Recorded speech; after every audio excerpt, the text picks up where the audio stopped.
समुच्चयों पर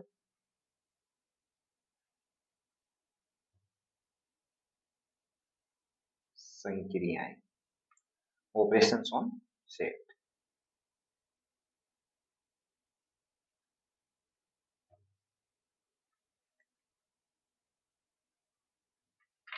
समुच्चयों पर हम करेंगे संक्रियाएं हैं वो हम यहाँ पे तीन प्रकार की पढ़ेंगे। पहले union of set, union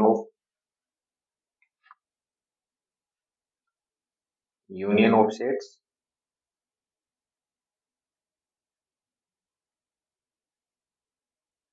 intersection of sets, difference of sets.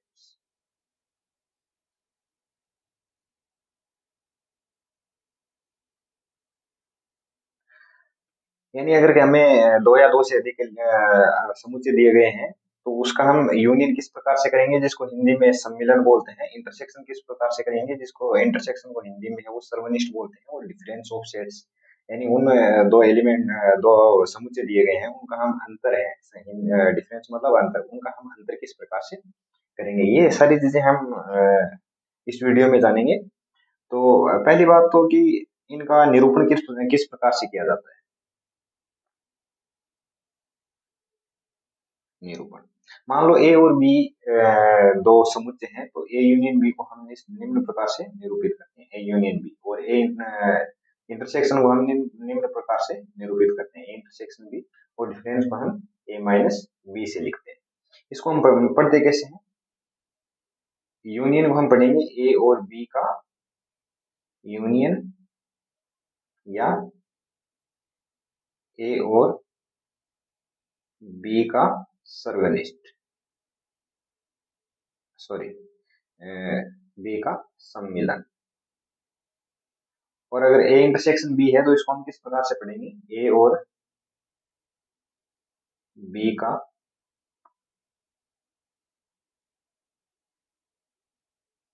Intersection या ए और बी का सर्वनिष्ठ। और अंतर को हम किस प्रकार से पढ़ेंगे, ए और बी का अंतर या ए और बी का डिफरेंस।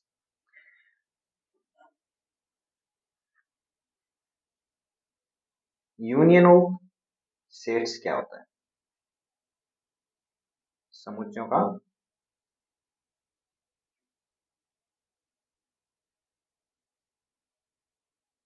सम्मिलन।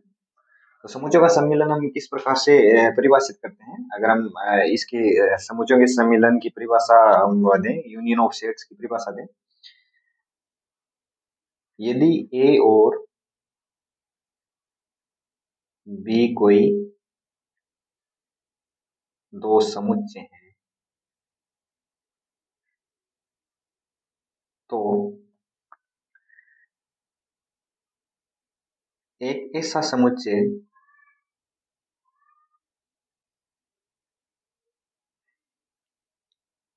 जिसमें ए और बी के सभी एलिमेंट हो, ए और बी के सभी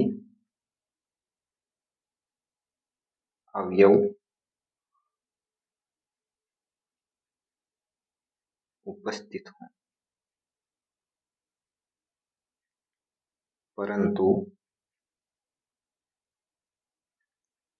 किसी भी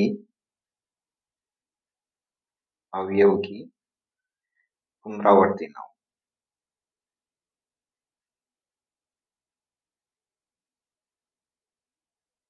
ऐसा समुच्चय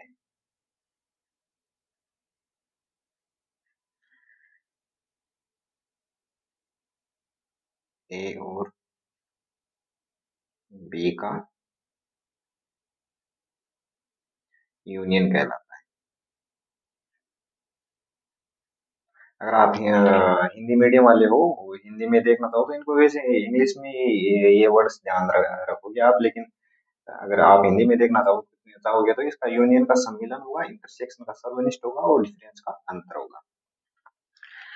इस प्रकार से हमने यूनियन की परिभाषा देखी। और अब अगर हम इसका प्रतीकात्मक रूप में देखें कि ए और यूनियन को, ए और बी के यूनियन को हम किस प्रकार से निरूपित करते हैं, निरूपण, ए यूनियन बी, इसको ए और बी का यूनियन पढ़ा जाता है।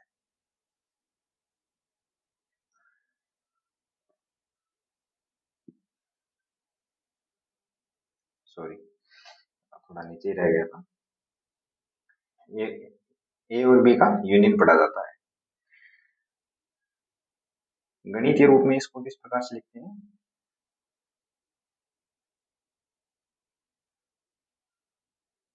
गणितीय निरूपण में हम इसको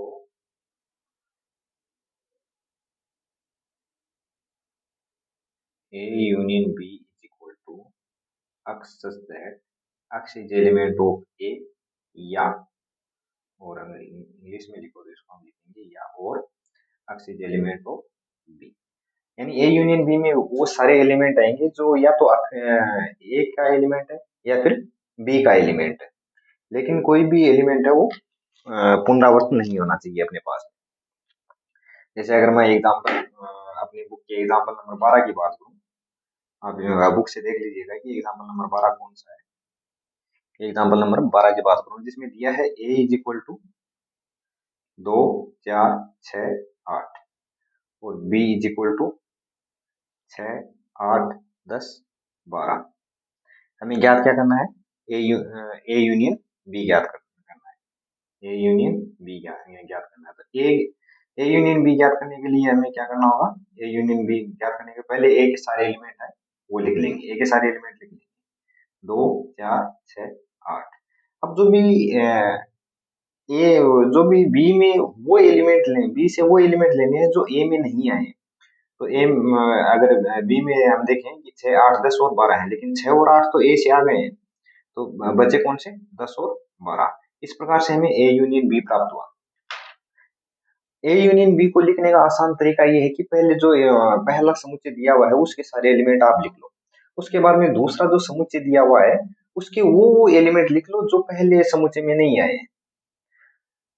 मतलब ए यूनियन बी लिखते समय ये ध्यान देना है कि ए बी सी डी जितने भी समुच्चय हैं उन सभी को आप सभी के सारे एलिमेंट लिख लो, लेकिन ये ध्यान रखो कि कोई भी अवयव हो पुनरावृत्त नहीं होना चाहिए।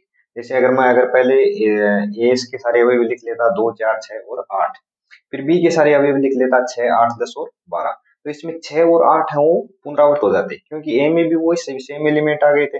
इसलिए मैंने 6 और 8 को छोड़ दिया और बाकी सारे एलिमेंट लिख लिए। इस प्रकार से हमें ए यूनियन बी प्राप्त हो गया। अब यूनियन की कुछ प्रॉपर्टीज है वो हम देखेंगे कि ए यूनियन बी में कुछ रूल्स हैं वो किस प्रकार से हम परिभाषित करते हैं उनको देखेंगे।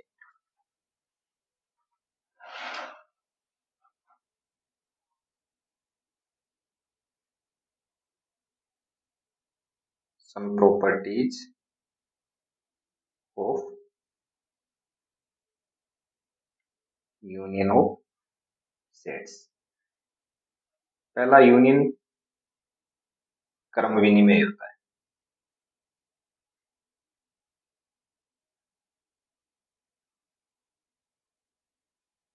इसका मतलब क्या है, अगर ए और बी दो सेट हैं और ए यूनियन बी है तो ये बी यूनियन ए के बराबर होगा, यानी ए यूनियन बी और बी यूनियन ए है वो बराबर होते हैं। यूनियन शास्त्रीय नियम का पालन करता है।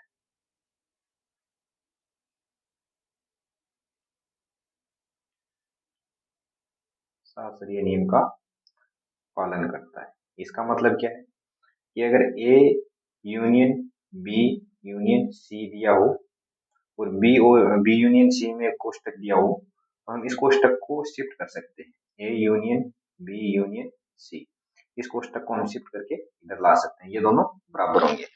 तो यूनियन है वो क्रम विनिमय भी होता है और यूनियन है वो शास्त्रीय नियम का भी पालन करता है। इसके जो उदाहरण है वो हम आगे एक एक देखेंगे जब क्वेश्चन सोल्व करेंगे एक्सरसाइज के उस टाइम पे हम सभी ये जो सभी प्रॉपर्टीज हैं वो हम सिद्ध करेंगे। अगर ए यूनियन फाइव, यानी अगर ए का यूनियन है वो फाइव रिक्त रिक्त समुच्चय के साथ में लेते हैं तो हमारे पास में क्या आएगा, एक ही वापस आ जाएगा। यूनियन में ये ध्यान रखना है कि अगर किन्हीं भी दो समुच्चयों का अगर हम यूनियन करेंगे तो यूनियन में हमें परिणाम वो प्राप्त होगा जो बड़ा समुच्चय है, छोटे वाला समुच्चय प्राप्त नहीं होगा, बड़ा समुच्चय है हमें वो प्राप्त होगा। जैसे अगर मैं एक प्रॉपर्टी और लिख देता हूँ कि ए इज सबसेट ऑफ बी है, ए सबसेट बी है, तो ए यूनियन बी हमारे पास में क्या प्राप्त हो जाएगा, बी प्राप्त हो जाएगा। कि अगर ए बी का सबसेट है तो ए यूनियन बी है वो बी प्राप्त होगा, जो बड़ा समुच्चय है वो हमें प्राप्त होगा। A union A, A union A और ए दोनों बराबर है तो हमारे पास में ए ही प्राप्त हो जाएगा। ए यूनियन यूनिवर्सल सेट, तो इसमें बड़ा कौन सा यूनिवर्सल सेट है, तो इसमें हमारे पास में क्या प्राप्त हो जाएगा, यूनिवर्सल सेट ही प्राप्त हो जाएगा। इसी प्रकार से एक प्रॉपर्टी अगर अगर हम और देखें, ये यूनियन है वो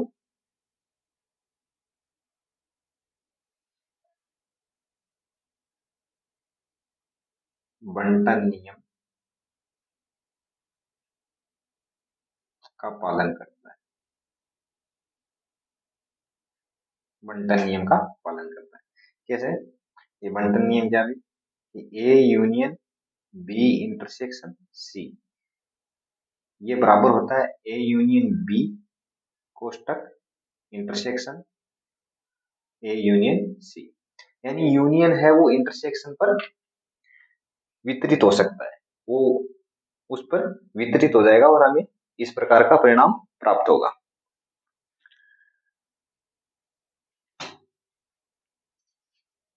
अपनी एक प्रॉपर्टी पूरी हो गई है, हम नेक्स्ट प्रॉपर्टी की ओर बढ़ेंगे।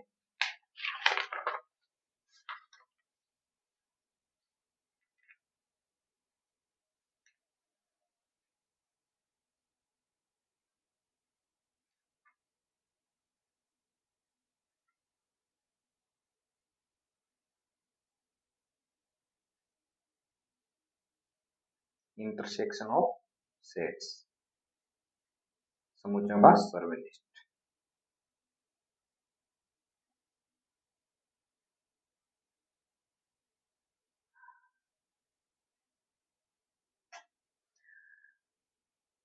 निरूपण। ए इंटरसेक्शन बी,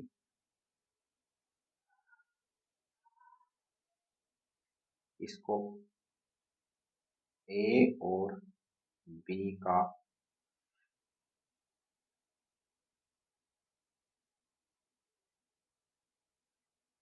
इंटरसेक्शन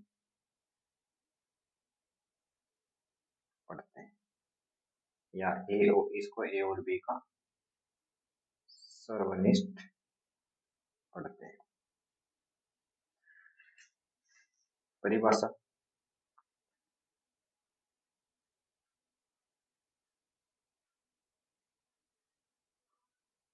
यदि ए और बी तो समुच्चय हैं, तो एक ऐसा समुच्चय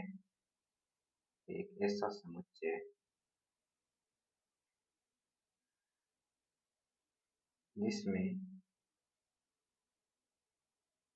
वो अवयव हों जो ए और बी दोनों में उभयनिष्ठ हों, तो ऐसा समुच्चय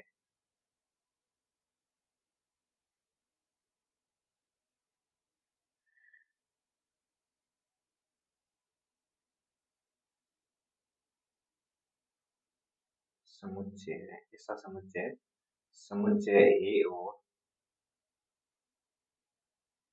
बी का सर्वनिष्ठ या इंटरसेक्शन कहलाता है, सर्वनिष्ठ कहलाता है। इसका अगर हम गणितीय रूप देखें या प्रतीकात्मक रूप देखें,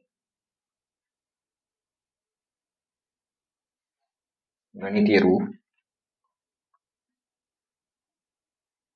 या इसका प्रतीकात्मक रूप हम देखते हैं, तो हम इसको इस प्रकार से लिखेंगे कि A intersection B is equal to x such that x is element of A, और अगर इंग्लिश में आप लिखते हो तो and x is element of A और x is element of B, यानी ए इंटरसेक्शन बी में वो ही एलिमेंट आएंगे जो ए और बी दोनों में कॉमन है। अगर ए और बी, अगर कोई एलिमेंट ए में है लेकिन वो बी में नहीं है तो वो ए इंटरसेक्शन बी में नहीं आएगा। कोई एलिमेंट बी में है लेकिन वो ए में नहीं है तो वो ए इंटरसेक्शन बी में नहीं आएगा। इसको अगर हम वेन आरेख के रूप में निरूपित करें,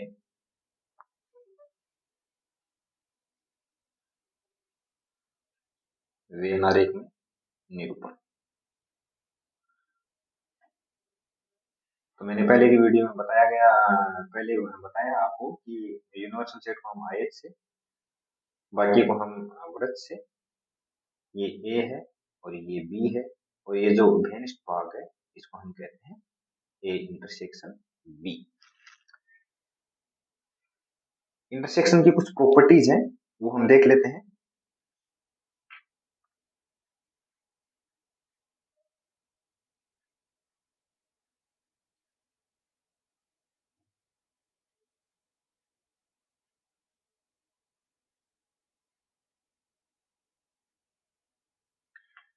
पहली बात, सेम यूनियन की तरह है, क्रम विनिमय नियम का पालन करता है,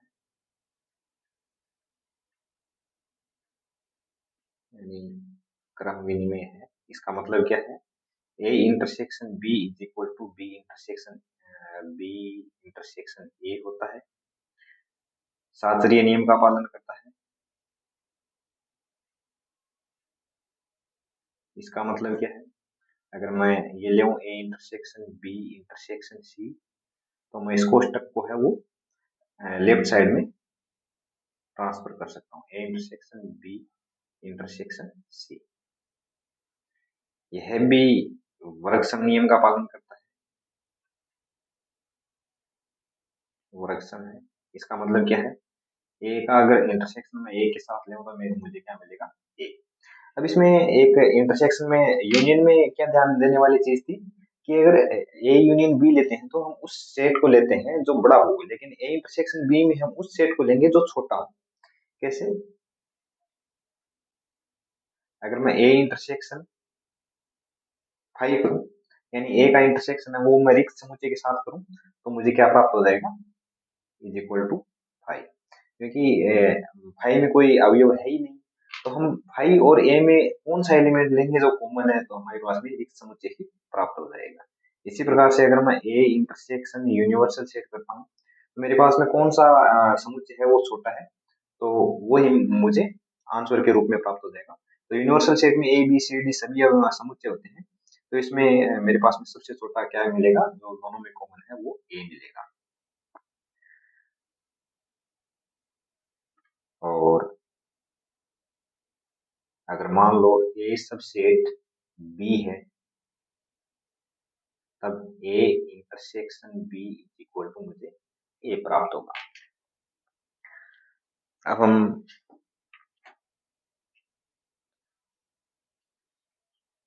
एक थोड़ा सा भूल गए हैं, दोनों में यूनियन में भी भूल गए थे और इंटरसेक्शन में हम कर लेते हैं। मुझे याद आ गया बंटन नियम, यूनियन और इंटरसेक्शन है वो दोनों बंटन नियम का पालन करते हैं, बंटन नियम का पालन करते हैं। कैसे, अगर मैं ये लेता हूँ A intersection B union C, तो मुझे प्राप्त होगा ए इंटरसेक्शन पहले बी के साथ में अलग से ले लेते हैं, फिर ए इंटरसेक्शन सी के साथ में अलग से ले लेते हैं, और ए इंटरसेक्शन बी कोष्टक ए इंटरसेक्शन सी, इन दोनों का यूनियन ले लेते हैं और ये दोनों बराबर हो जाएंगे। तो इंटरसेक्शन का है वो यूनियन पर वितरण हो रहा है, इसे क्या कहते हैं, बंटन नियम। ये बंटन नियम किसके लिए है, इंटरसेक्शन के लिए है। थोड़ा सा नोट लगा लीजिएगा, जो यूनियन वाले पॉइंट में रह गया था यूनियन के लिए बंटन नियम, यूनियन के लिए बंटन नियम। ये अगर A union B intersection C है तो ये किस प्रकार से वितरित होगा। पहले ए का यूनियन है वो बी के साथ में अलग से ले लेंगे, और ए का यूनियन है वो सी के साथ में अलग से ले लेंगे, और बीच में क्या लगा देंगे, इंटरसेक्शन। तो ये दोनों क्या क्या हो जाएगा, दोनों बराबर हो जाएंगे। इस प्रकार से हमने देखा यूनियन, अब तक हमने यूनियन पढ़ लिया है, हमने इंटरसेक्शन पढ़ लिया है, और इंटरसेक्शन का हम उदाहरण देख लेते हैं या एक्सरसाइज आगे करेंगे तो उस टाइम पे ये हम सारी जो इनके उदाहरण है वो देख लेंगे। अब हम नेक्स्ट अपना पढ़ते हैं समुच्चयों का अंतर।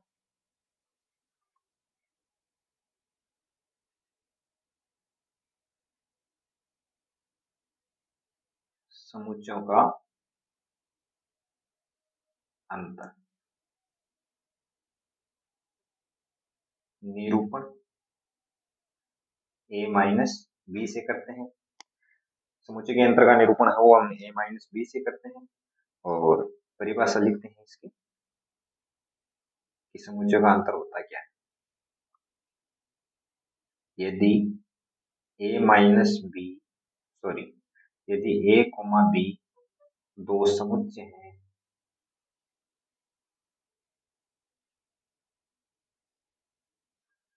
तो एक ऐसा समुच्चय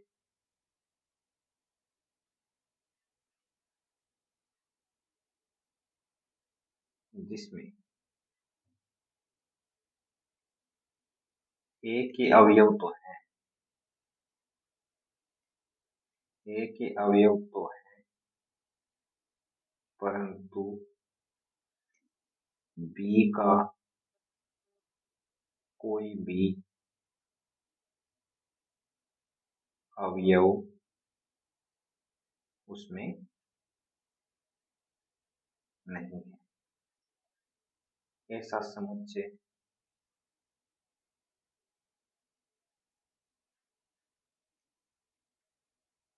ए और बी का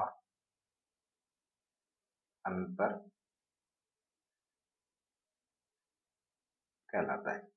तो अगर हमारे पास में ए और बी समुच्चय दिए गए हैं जिसमें, तो एक ऐसा समुच्चय हमें प्राप्त होगा जिसमें ए के सारे एलिमेंट नहीं होंगे, ए के ए में से वो एलिमेंट हम निकाल देंगे जो बी में भी है।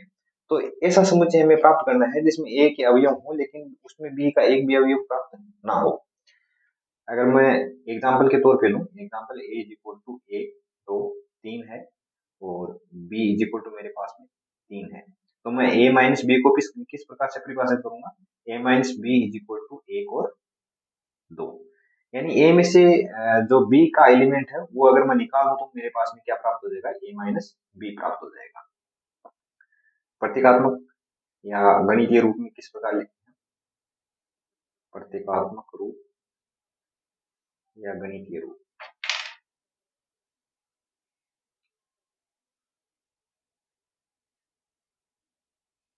गणितीय रूप a minus b is equal to x such that x is element of a but x is not element of b। इस प्रकार से हम ए समुच्चय के अंतर को परिभाषित करते हैं। इसका एक प्रॉपर्टी ध्यान में आपको रखनी है कि a minus B not equal to b minus A होता है। अगर हम ऊपर वाले उदाहरण में देखें तो अगर मुझे करना है a माइनस बी, और अगर मैं ये करूं b माइनस ए, तो मेरे पास में क्या प्राप्त हो जाएगा, 5। यहाँ से एक प्रॉपर्टी और निकल के आ जाती है कि अगर a is subset of b है तो मुझे a माइनस बी क्या मिलेगा, 5। यानी अगर छोटे सेट में से बड़े सेट को घटाते हैं जिसमें छोटे वाला सेट है वो बड़े वाले सेट का उपसमुच्चय है, तो हमें एक छोटे वाले समुच्चय में से बड़े वाले समुच्चय को घटाने पर हमें क्या मिलेगा, 5 मिलेगा, रिक्त समुच्चय मिलेगा। तो ये दोनों प्रॉपर्टी आपको ध्यान में रखनी है। अगर हम इसको वेन आरेख के रूप में निरूपित करें, वेन आरेख के रूप में इसको हम दर्शाएं, तो पहले हम सार्वत्रिक समुच्चय को लिख लेते हैं। फिर ए और बी को दर्शा देते हैं। ये ए है, ये बी है। अब इसमें से हमें क्या निकालना है, ए में से बी को निकाल देना है, यानी ए और बी का जो कॉमन पार्ट है वो ए से हटा देंगे और बाकी बचा है वो ए वैसा का वैसा हम उसको छायांकित भाग से दर्शा देंगे। ये जो छायांकित भाग है वो अपने पास में क्या है, ए माइनस बी है। इस प्रकार से हमने समुच्चय पर जो तीनों संख्याएं हम अप्लाई करते हैं उन तीनों को पढ़ लिया है। कौन कौन सी हमने पढ़ी है अब तक? समुच्चय पर यूनियन यानी union of sets, intersection of sets और डिफरेंस ऑफ सेट्स। अब हम